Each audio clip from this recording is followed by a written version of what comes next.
Guarding the tombs and barrows of Skyrim on an endless quest are one of the fiercest creatures in all of Tamriel.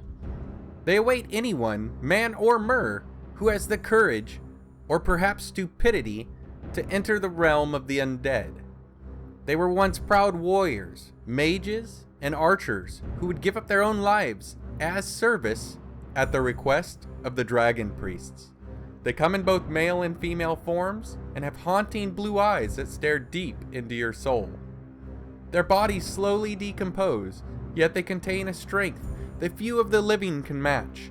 Their low guttural speech is enough to send the bravest of adventurers running for the safety of daylight. The Draugr, or Draugr, have a few different pronunciations, but we're going to use Draugr as that's the most commonly used pronunciation in the Skyrim community. These undead Nordic warriors strike terror into the hearts of those who've had the misfortune of coming across one.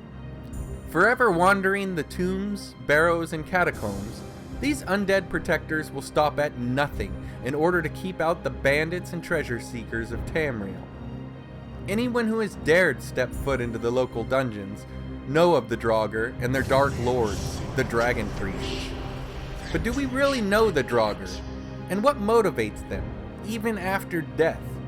Today, I want to take a closer look at the Draugr of Skyrim, but in order to do that, let's first take a look at the Draugr of ancient Norse mythology.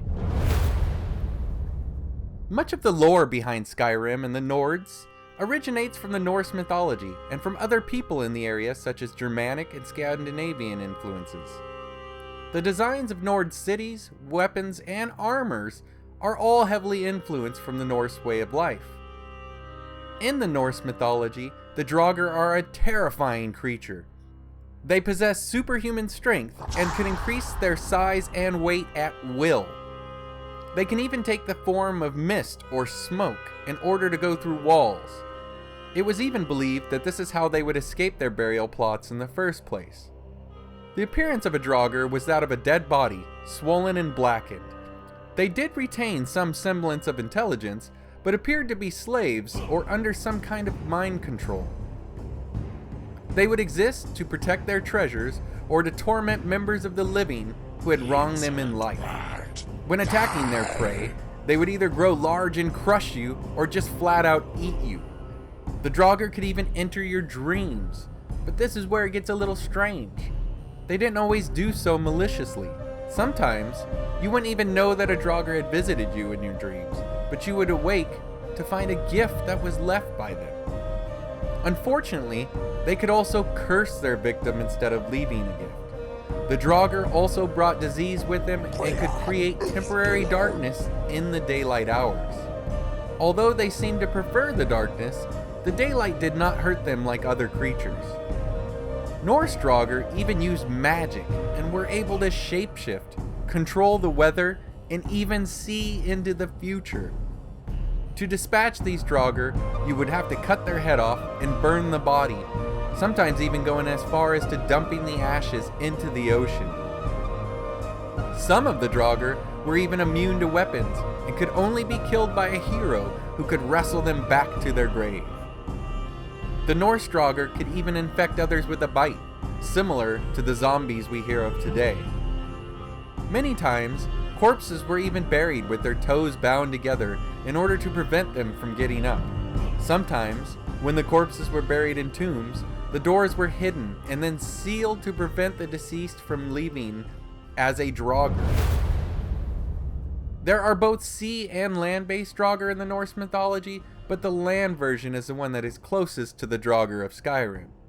Now in Skyrim, the Draugr we know is similar to the Norse Draugr, but fortunately for us, it doesn't have quite the same power set. Thankfully, the Skyrim Draugr cannot change in size and weight. They cannot shapeshift or see the future. They can also not move through walls. This doesn't mean that the Draugr of Skyrim are not a threat, however. Skyrim's Draugr don't have the ability to spread their disease by bites, such as the Draugr of Norse mythology, but their sheer numbers and mindset still make them a formidable threat. In Skyrim, the Draugr are reanimated Nordic warriors. Most Draugr were followers of the dragon cult. The dragon cult originated from a larger pantheon of Nordic animal worship that included the bear, fox, hawk, moth, owl, snake, whale, and the wolf. The dragon priests led the dragon cult by proxy through the dragons. Laws and ideas were passed down to man through the dragon priests by the dragons themselves. The dragon cult existed in both Atmora and Skyrim, but in Skyrim, they used harsher methods on the people. They enslaved their subjects, which eventually led to rebellion. The dragon priests could no longer keep the population under control, forcing the dragons to react, leading to the Great Dragon War. We now know that during the Dragon War, Alduin was defeated and banished from the flow of time. Afterwards, the surviving dragon priests were overthrown, and their followers were scattered throughout Skyrim.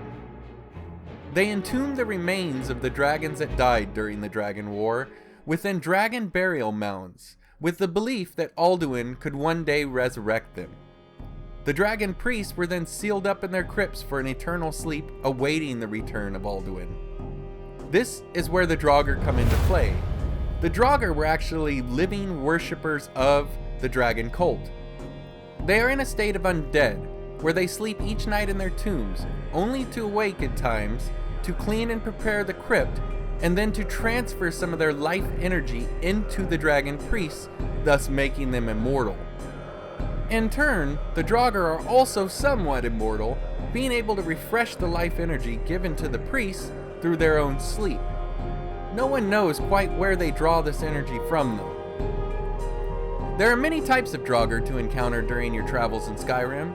Draugr Thrall are the weakest variant, and can only be found in Folgunther and Reachwater Rock. Standard Draugr are the second weakest and the most common. After that we have Restless Draugr. Those start to appear around level 6 and are obviously stronger than your standard Draugr. Then we have the Draugr White, a challenging Draugr that also has a Lord variant in the Draugr White Lord. The Draugr Scourge is next and can be found around level 21 and onward. These Draugr have learned the Shout ability and can use Atronachs as well. They also have a Lord variant in the Draugr Scourge Lord. Next, from the Dragonborn DLC, we have the Hulking Draugr. They carry a different armor set and are similar to the Draugr Scourge in difficulty. Lastly, we have the Draugr Deathlord, the highest variant, and they will usually carry ebony gear. They also come in the Draugr Death Overlord variant. These are the most powerful in the game and usually won't appear until level 50. You also run into several named Draugr bosses such as Curelmill, the Gatekeeper, Guardian Sarek and Guardian Torsten, Haldir, Jirik, Mikril, and Cygnus Galderson, and the Warlord Gathric. We also have Red Eagle, but he is actually listed as a dragon priest and not a Draugr. There's also Olaf One-Eye, and he exists in the game as both the Spirit in Sovngarde and a Draugr boss. All Skyrim Draugr are immune to poison and 50% resistant to frost, except for the Hallowed Dead, found in the Labyrinthian, who are not immune to poison and are 33% weaker to magic. You will find Draugr archers, spellcasters, and warriors, and some can even use shouts such as Unrelenting Force, Disarm, or even Frost Breath. The dialogue of the Draugr can be translated, and they do have quite a few lines that one can hear during an encounter. Bow before the dead. Beg for mercy, little worm. Die, intruder. Pain, shame, death. Eternal sorrow. Join the dead. Sovngarde awaits.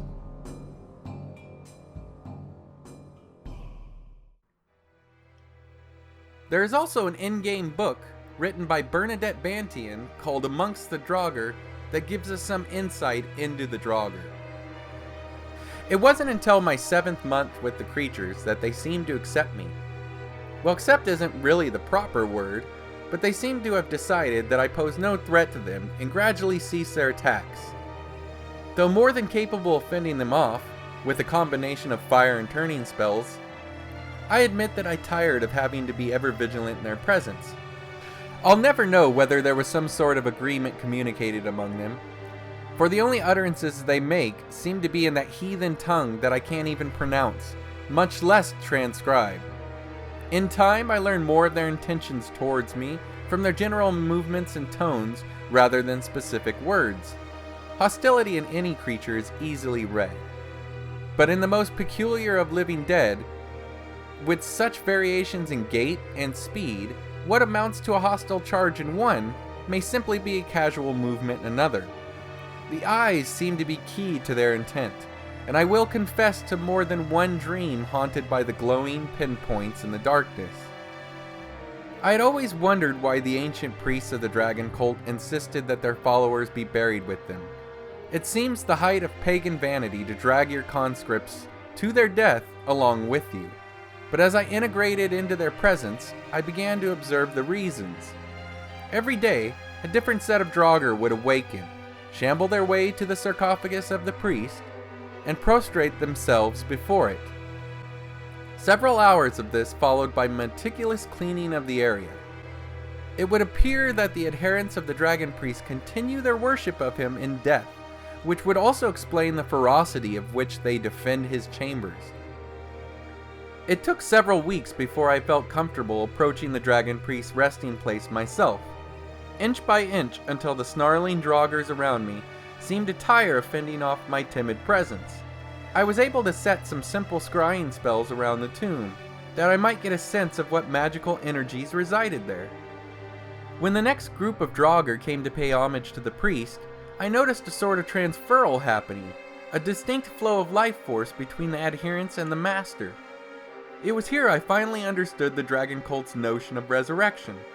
The second eternal life was only promised to those who ascended the priesthood. But the lesser functionaries contributed their life force to sustaining them for eternity. I don't know what sort of eternal wellspring they draw from, but it's clear that each Draugr carries only the barest whisper of life in it, and rekindles it nightly while resting in its niche. I now believe that the grotesque forms that we see in the barrows were in fact buried fully as men and women, and only over thousands of years that have passed withered into the wretched things we know. If we had visited a barrow directly after its construction, we might not have even known any of its inhabitants were dead. These discoveries and extrapolations excite me, and my mind aches to return to the barrows.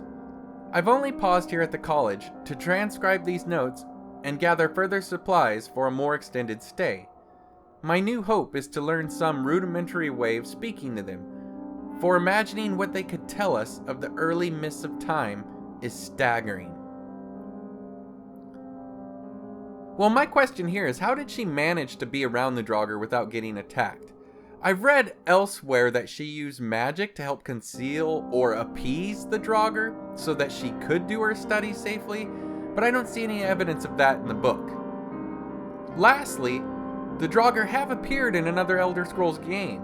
In Blood Moon, the expansion from Morrowind, we encounter the Draugr here as well. In Morrowind, they have a slightly different look. Instead of the Skyrim glowing blue eyes, the Morrowind Draugr have glowing red eyes. They also have a more pronounced limp, but are capable of fast, short burst movement. For the Skull people, it was a rite of passage to kill one such Draugr. You can also encounter a unique Draugr in the form of Draugr Lord Aislip. He is a friendly Draugr found on Solstheim that you can help out for a quest. Hopefully, the next time you come across one of these horrors of Skyrim, you'll understand a little bit more about them and what it is that they're doing and why they're here. If you guys have any questions or comments, let me know down below and I'll do my best to answer those. If you have any suggestions for later videos, let me know that as well and we'll take that into note. Otherwise, I just want to say thanks again for watching, thanks for your support, take care, have a good one, and we'll see you next time.